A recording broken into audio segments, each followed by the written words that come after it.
오늘은 이 땅을 사는 인생에게라는 제목으로 말씀을 전하겠습니다. 인생에 대한 여러 가지 비유들이 있습니다. 삶은 달걀과 같다, 이런 비유도 있어요. 달걀은 이제 바깥하고 안쪽이 다르죠. 바깥은 하얗고 딱딱합니다. 속은 노란색이고 부드럽습니다. 인생도 이제 그런 거죠. 겉모양만으로는 판단할 수가 없습니다. 보이는 것이 다가 아니죠. 아무리 행복해 보이는 사람도 말 못한 고민이 있게 마련이고, 또 힘들어 보이는 사람인데 의외로 굉장히 의연하게 또 감사하며 사는 사람도 있습니다. 보이는 것이 다가 아니죠. 삶은 계란, 달걀과 같습니다. 또 어떤 비유를 보니까 삶은 라면이다. 뜬금없이 왜 라면입니까, 여러분? 늦은 밤에 라면 생각날 때가 있으십니까, 여러분? 오늘 밤에 또 마치고 라면 드시는 거 아닌지 모르겠습니다. 한 젓가락만 먹으면 좋겠다. 유혹이 많다는 거예요, 인생에. 유혹이 많고, 그래서 돌아보면 잘못된 선택을 하고, 참 돌아보면 아쉬운 점이 많아서 인생은, 삶은 라면이다. 참 기발한 그런 비유들이 많습니다. 오늘 읽은 말씀 가운데 보면 욥의 인생도 삶으로 비유를 할 수가 있습니다. 욥에게서 삶은요, 힘든 노동이며 고생거리였습니다. 1절 말씀 우리 같이 한번 읽겠습니다. 이 땅에 사는 인생에게 힘든 노동이 있지 아니하겠느냐? 그의 날이 품꾼의 날과 같이 아니하겠느냐? 여기 보면 인생에게 힘든 노동이 있지 않겠느냐? 그의 날이 품꾼의 날과 같이 않겠느냐라고 합니다. 욥은 지금 저녁을 기다리는 종의 마음, 품꾼의 마음을 깊이 공감합니다. 하루 종일 떼약볕에서 열심히 수고하고 일하고 이제 좀 빨리 저녁이 왔으면 좋겠다. 아마 늦은 오후쯤에 품꾼이, 일꾼이 이제 그렇게 생각하겠죠. 그런 마음처럼 쉼을 고대한다는 거예요. 그만큼 욥의 인생은요, 하루하루 힘겨웠습니다. 또 게다가 당시의 종은요, 하루 종일 일하고 집에 와도 그냥 쉴 수는 없습니다. 집에 와서 저녁 식사를 마련하고 또 시중을 들고 다 정리하고 그리고 나서야 쉼을 얻을 수 있었습니다. 인생 자체가 굉장히 힘겨운 노동이었습니다. 욥의 상태가 바로 그런 모습이었죠. 밤이나 낮이나 힘겹게 영육 간에 쉼이 없었습니다. 마음적으로도 큰 재난과 또 가정이 다 깨어지고 자녀들을 잃었으니까 마음적으로 쉴 수가 없었고, 또 친구들은 친구대로 와서 정죄하고, 또 몸은 몸대로 망가지고, 영육간에 쉼이 없었던 거죠.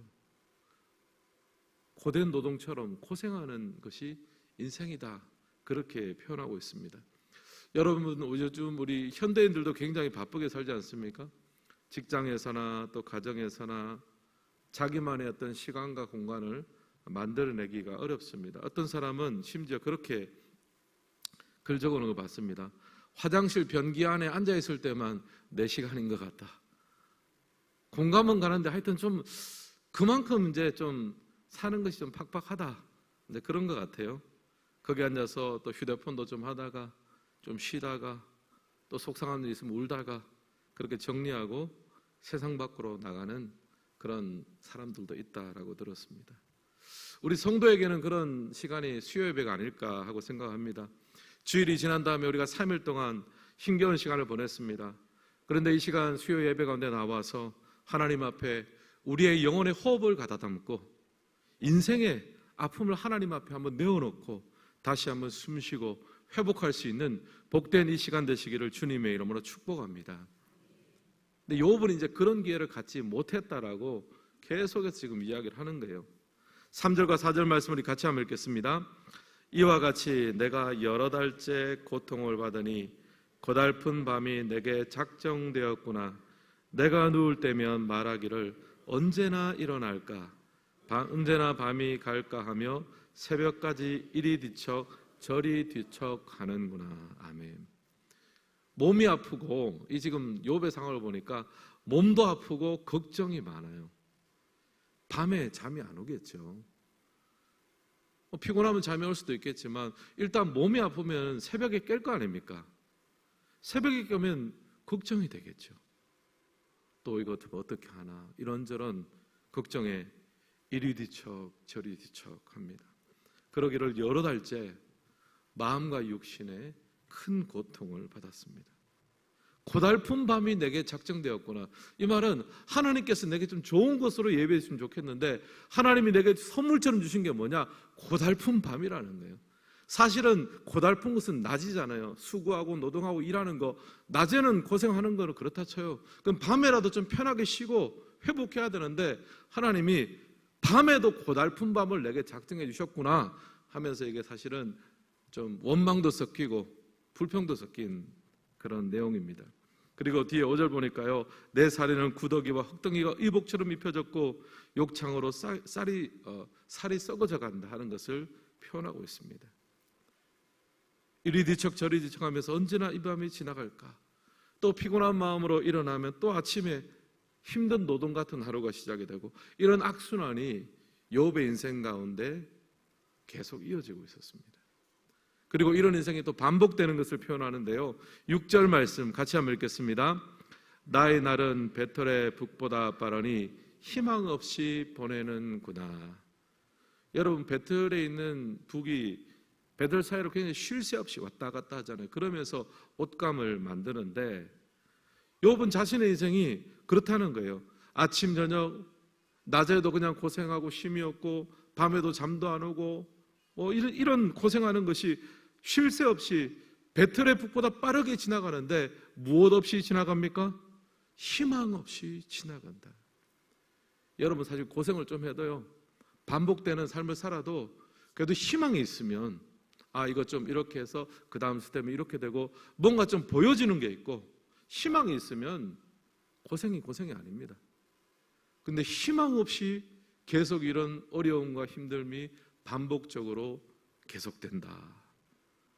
이거는 이제 너무나 힘든 상황인 거죠. 그래서 마침내 욥은 하나님 앞에 불평을 이제 직접적으로 터뜨립니다. 12절 말씀 같이 한번 읽겠습니다.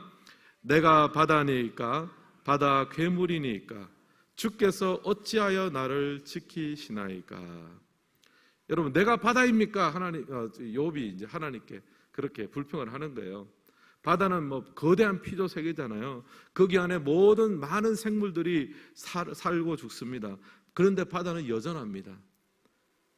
그렇게 하나님이 나를 너무 크게 생각하시는 거 아니냐, 그렇게 원망하는 거예요. 나는 연약한 한 인간에 불과한데 바다처럼 큰 존재도 아닌데 그냥 연약한 육신을 가진 한 명의 인간일 뿐입니다. 나를 좀 불쌍히 여겨주세요. 나는 바다와 같은 존재가 아닙니다. 하소연을 하고 있습니다. 작은 일에 기뻐하고 조금만 힘들어도 고통을 느끼는 평범한 인간에 불과합니다. 하나님, 저는 바다가 아닙니다. 또 뒤에 보면 바다 괴물입니까? 이제 당시에 신화라든지 그런 이야 전설 속에 바다에 괴물이 등장하고 무적이라는 그런 괴물이 있겠죠.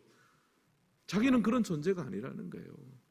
창으로 아무리 찔러도 아프지 않은 그런 무적의 존재가 아니라 찌르면 아프고 마음이 상처받으면 잠을 못 자고 그냥 육신이 좀 아프면은 감사하다가도 어느 순간 그냥 원망이 되고 염려가 되고 걱정이 되는 그냥 그런 평범한 사람입니다. 욥이 지금 그렇게 하소연하고 있습니다. 사랑하는 성도 여러분, 우리도 마찬가지 아닙니까? 모든 사람들은 다 연약합니다. 쉽게 아프고 쉽게 상처받는 사람들입니다. 여러분, 어떤 사람 중에 어떤 얘기를 해도 잘 소화해내고 용납하는 사람이 있다고 한번 생각해 보십시오. 그 사람이 그러면 상처를 안 받습니까? 아니죠. 상처를 받지만 다만 회복력이 빠를 뿐입니다. 사람은 누구나 다 같아요. 여러분, 가정에서 자녀를 키우면서 나중에 자녀들이 크다 보면은 이제 시간이 지나가지고 예전에 엄마 아빠가 나한테 이런 말 했는 거 내가 상처받았어요, 그런 말을 아이들이 할 때가 있잖아요. 그러면 여러분 마음속으로 어떤 생각하십니까? 나도 한번 이야기해 볼까? 부모도 자녀한테 상처받잖아요, 여러분. 훨씬 많이 받으면 많이 받지 적지 받지는 않을 거예요. 다만 표현을 안 하고 그래도 자녀를 위해서 기도하고 회복하고, 그게 또 부모의 역할 아니겠습니까? 그 누구도 바다 같은 존재가 없습니다. 누구나 다 약한 인간입니다. 교회도 마찬가지죠. 모든 사람들이 다 약한 사람들입니다. 또 교회라고 해서 뭐 성자만 있는 건 아니지 않습니까? 죄인이잖아요. 우리가 죄인인데 하나님께서 은혜를 베풀어 주셔서 구원받고 이 가운데 성화의 길을 걸어가고 있습니다. 건물로 치면 다 건축 중이에요. 성품이나 뭐 말이나 행동이나 누구나 다 삐죽삐죽 나온 부분들이 있습니다. 아직까지 다듬어가야 되고 건설 중인 과정이에요. 그래서 교회 어떤 모임 중에 때로는 실망하기도 하고 상처를 받기도 하는 거죠. 목사님 저 실망했습니다. 나와서. 모르고 나오셨습니까, 여러분? 사람이 오는 것은 다 똑같아요. 상처를 주기도 하고 받습니다. 또 어떤 성도님들은 목회자에게 상처받은 그런 경험이 있어서 굉장히 마음 아파하시는 분도 있더라고요. 또 반대로 목회자들도 상처를 받습니다. 제가 어떤 목사님하고 교제하다가 이런 가슴 아픈 얘기를 들었습니다. 이런저런 교제를 하다가 목사님, 성도에게 받은 상처는 어떻게 치료해야 될까요? 누구한테 말할 수도 없고 목사끼리입니까? 그런 얘기를 하는 거예요. 듣는데 가슴이 먹먹했습니다. 사랑하는 성도 여러분, 이 땅을 살아가는 인생은 다 같습니다. 욥처럼 힘든 노동을 하는 일꾼과 같습니다. 밤잠을 설치게 만드는 염려와 걱정, 건강의 문제를 안고 살아갑니다. 서로 상처를 주기도 하고 받기도 합니다. 그러나 여러분, 욥의 고백을 보십시오. 하나님 앞에 내 날은 헛것과 같습니다. 인간의 약함을 직면하는 거예요. 한계에 부딪히는 거예요. 욥기 7장을 읽어보면요, 하나님 앞에 나를 좀 놓아주십시오. 내 날은 헛것과 같습니다. 욥이 그렇게 지금 한탄하며 이야기를 합니다. 사랑하는 성도 여러분, 여러분은 오늘 우리가 이때까지 살아오면서 혹시 이런 연약함과 한계에 부딪혀 본 적이 없으십니까? 나는 여기까지구나. 하나님 이제 저를 놓아주십시오. 하나님 제가 바다가 아닙니다. 하나님 저는 부족합니다. 여러분, 이런 인생의 약함과 비참함을 맛보신 적이 있으십니까? 우리 모두는 오늘을 살아가는 욥들이에요. 그렇다면 이 7장에서 오늘을 살아가는 우리 욥들이 이 욥기 7장에서 어떤 교훈을 얻을 수 있겠습니까? 7장은 전체가 하나님 앞에 한탄하고 쏟아내는 장이기 때문에 직접적인 대답은 없습니다. 하지만 한 가지 실마리는 찾을 수 있어요. 17절과 18절 말씀 같이 한번 읽겠습니다. 사람이 무엇이기에 주께서 그를 크게 만드사 그에게 마음을 두시고 아침마다 권징하시며 순간마다 단련하시나이까. 아멘. 하나님 아침마다 권징하시며 순간마다 단련하신다고 합니다. 욥은 지금 자신의 약함과 비참함에 직면했습니다. 근데 그 약함과 비참함은요, 한없는 상처와 절망으로 끝나는 것이 아닙니다. 하나님의 단련하는 손길로 말미암아서 순간마다 단련하시고 순간마다 권징하시는 하나님의 손에 붙들린 바 되는 거예요. 사랑하는 성도 여러분, 인간의 비참함을 아는 것은요, 하나님의 위대함 가운데로 나아가는 첫걸음이 되는 줄을 믿습니다. 파스칼이 이런 말을 했습니다. 인간의 위대함은 자신의 비참함을 아는 것이다. 이 말은 뭐냐면 인생의 비참함을 통과해서 위대함으로 나아가게 된다는 거예요. 욥의 경우가 그랬습니다. 인생의 비참함을 통과하니 욥기와 같은 위대한 고백을 할 수 있는 거죠.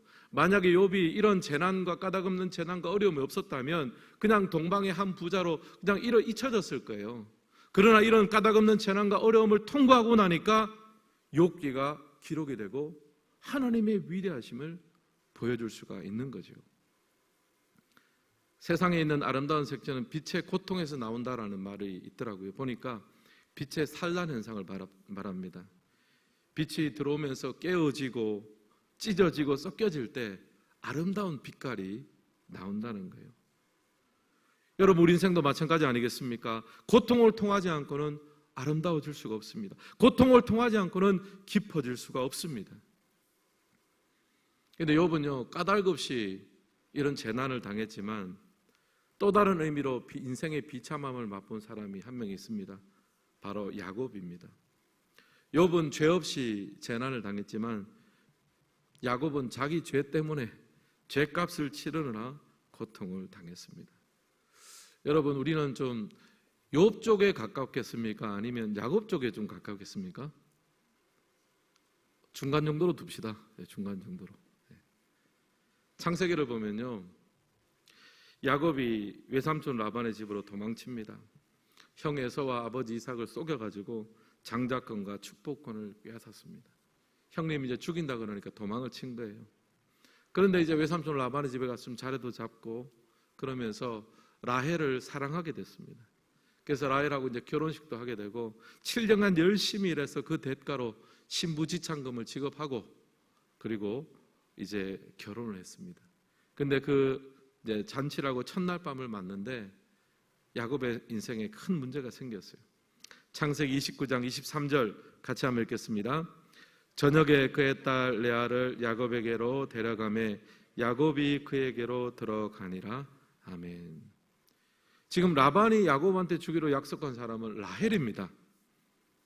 근데 지금 라반이 그 숙소에 누구를 데려갔습니까? 레아를 데려갔어요. 아침에 되니까 야곱이 깜짝 놀랐습니다. 팔레스틴 문화는 여자의 얼굴을 가리는 풍속이 있고 또 혼인잔치에 포도주를 이제 신랑이 거하게 먹이니까 이제 첫날 밤을 그냥 정신없이 지나가고 아침이 됐는데 보니까 레아가 있는 거예요. 깜짝 놀랐습니다. 그래서 야곱이 이제 라반한테 가서 따질 거 아닙니까? 어떻게 이럴 수 있습니까? 그러니까 또 라반이 아주 능청맞게 대답을 합니다. 우리 지방에는 언니보다 아우를 먼저 결혼시키지 않는다. 또 틀린 말은 안 하잖아요. 그러면서 라반이 속내를 드러내는 거예요. 이를 위하여 7년을 더 채우라. 무슨 말입니까? 네가 라헬하고 결혼하려면 7년을 더 무보수로 일해야 된다. 그러니까 라반이 야곱을 속인 거죠. 여러분, 근데 이 장면 굉장히 많이 본 듯하죠. 야곱도 아마 깜짝 놀랐을 거예요. 7년 전에 야곱이 형님 이겨 먹으려고 아버지 이삭하고 형님을 속여 먹었잖아요. 아버지 이삭이 나이가 들어서 눈이 나빠지니까 눈도 속이고 또 염소를 잡아가지고 별미를 만들어서 미각도 속이고 다 속였습니다.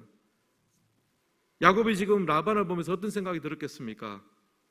야, 이거 내가 옛날에 했던 거하고 똑같구나. 하나님은요, 야곱으로 하여금 자신의 비열함과 비참함을 직면하게 합니다. 하나님은 자신의 백성들을 철저하게 다루십니다. 죄성을 발견하게 만들고 대견하게 만드십니다. 그래야 자신의 죄인임을 인정하게 되는 거예요. 자신의 비참함을 직면하는 순간 야곱은요, 하나님의 백성으로 위대한 삶을 살 수 있는 척검을 내드렸습니다. 하나님, 나를 불쌍히 여겨 주옵소서. 나의 원수와 같은 저 라반의 얼굴을 봤는데 저 얼굴 속에 바로 나의 죄악이 투영되어 있습니다. 내가 바로 라반과 같은 존재였습니다. 하나님, 나를 불쌍히 여겨 주옵소서. 저 속임수와 욕심 속에 나의 속임수와 나의 욕심도 있었습니다. 자신의 비참함을 직면하는 순간 하나님의 위대하심 앞에 무릎 꿇을 수가 있습니다. 사랑하는 성도 여러분, 여러분 앞에 어떤 한계와 비참함이 있으십니까? 그 자리에서 하나님을 바라보며 나아가기를 원합니다. 깨어지고 부서지고 인생의 죄인됨과 비참함을 우리가 하나님 앞에 고백하는 이 밤이 되시기를 주님의 이름으로 축복합니다. 그럴 때 하나님의 위대하심 앞에 우리의 삶을 올려드릴 수 있습니다. 그 부서진 자리에서 우리로 하여금 그리스도의 빛이 나게 하시고 그 깨어진 자리에서 다른 사람들을 위로할 수 있는 영혼의 진액을 나게 하시는 하나님을 발견할 수 있기를 주님의 이름으로 축복합니다. 오늘 설교를 마무리하면서 이 찬양을 부르고 싶습니다. 보네포 목사님의 시를 찬양으로 만든 곡인데요, 주 선한 능력으로 안으시네. 나치 정부를 반대하면서 투옥이 됐습니다. 보네포 목사님이 감옥 속에서 죽음을 기다리면서 이 시를 썼습니다. 인생의 비열함과 비참함과 욕망이 가득한 세상 속에서 그런 위대한 하나님을 바라보면서 그렇게 기도했습니다. 하나님이 인생의 욕심과 비열함이 가득한 이 독일 땅에, 이 유럽 땅에 주의 선한 능력으로 덮어 주옵소서. 우리 인생에는 비열함만 있습니다. 하나님의 위대함으로 그의 선한 발로 덮어 주옵소서. 감옥에서 하나님의 위대함을 선포했습니다. 이 밤 우리가 하나님 앞 기도했으면 좋겠습니다. 하나님, 우리는 이 땅을 살아간 욥들입니다. 우리 인생의 죄악과 비참함 속에서 주님을 바라봅니다. 주 선한 능력으로 안아주옵소서. 위대함은 우리 안에 없습니다. 하나님께만 위대함이 있습니다. 그 위대한 하나님의 선한 능력으로 우리 인생과 우리의 가정과 우리의 삶을 덮어 주옵소서. 기도하고 응답받는 복된 이 밤 되시기를 주님의 이름으로 축원합니다.